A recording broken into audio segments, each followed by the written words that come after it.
अनमोल जमा पूंजी। बहुत समय पहले की बात है।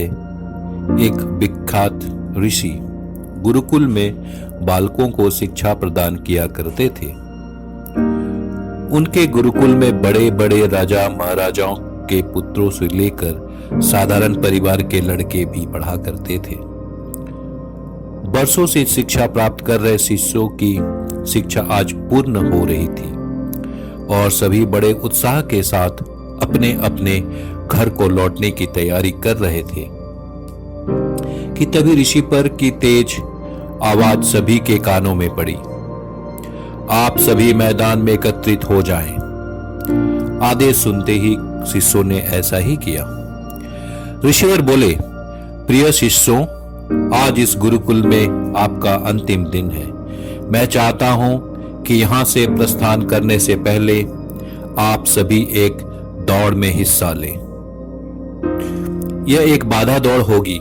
इसमें आपको कहीं कूदना तो कहीं पानी में दौड़ना होगा और इसके आखिरी हिस्से में आपको एक अंधेरी सुड़ंग से गुजरना पड़ेगा। तो क्या आप सब तैयार हैं? हाँ, हम तैयार हैं, शिष्य एक स्वर में बोले। दौड़ शुरू हुई। सभी तेजी से भागने लगे। वे तमाम बाधाओं को पार करते हुए अंत में सुरंग के पास पहुंचे।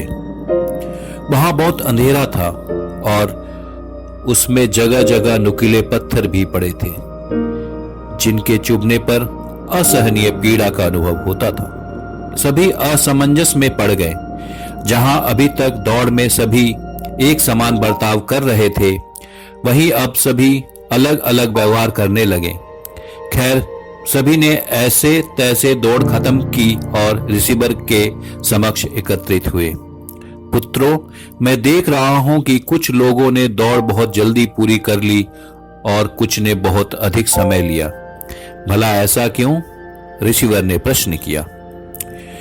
ये सुनकर एक शिष्य बोला, गुरुजी, हम सभी लगभग साथ साथ ही दौड़ रहे थे, पर सुरंग में पहुंचते स्थिति बदल गई। कोई दूसरे को धक्का देकर आगे निकलने में लगा हुआ था तो कोई संभल संभल कर आगे बढ़ रहा था और कुछ तो ऐसे भी थे जो पैरों में चुभ रहे पत्थरों को उठा उठाकर अपनी जेब में रख ले रहे थे ताकि बाद में आने वाले लोगों की पीड़ा न सहनी पड़े। इसलिए सबने अलग अलग समय में दौड़ पूरी की। ठीक है, जिन लोगों ने पत्थर उठाए हैं वो आगे आए और मुझे वो पत्थर दिखाएं, ऋषिवर ने आदेश दिया। आदेश सुनते ही कुछ शिष्य सामने आए और पत्थर निकालने लगे। पर ये क्या? जिन्हें वे पत्थर समझ रहे थे, दरअसल वे बहुमूल्य हीरे थे। सभी आश्चर्य में पड़ गए और ऋषिवर की तरफ देखने लगे। मैं जानता हूं आप लोग इन हीरो को देखकर आश्चर्य में पड़ गए, ऋषिवर बोले।